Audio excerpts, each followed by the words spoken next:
ہر وہ مسلمان جو اللہ اور حضرت محمد صلی اللہ علیہ وآلہ وسلم پر ایمان لاتا ہے، اس پر رمضان المبارک کے روزے فرض ہیں۔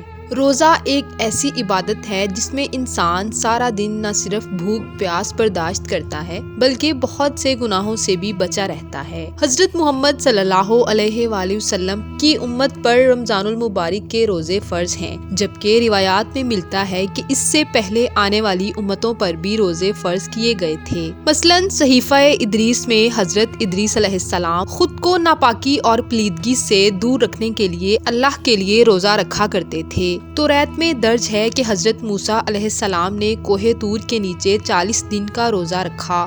حضرت زکریا اور حضرت مریم علیہ السلام کے روزوں کا ذکر انجیل اور قرآن مجید دونوں میں آیا ہے۔ اسی طرح حضرت داؤد علیہ السلام اور حضرت سلیمان علیہ السلام کے روزے رکھنے کا بھی ذکر بہت سی روایات میں ملتا ہے۔ ظہور اسلام سے قبل مشرکین بھی روزہ رکھا کرتے تھے، مگر اس کے قوانین و اوقات کافی مختلف ہوتے تھے۔ سورہ بقرہ میں ارشاد باری تعالیٰ ہے، اے ایمان والو تم پر روزے فرض کیے گئے ہیں جس طرح تم سے پہلی امتوں پر فرض کیے گئے تھے تاکہ تم پرہیزگار بنو۔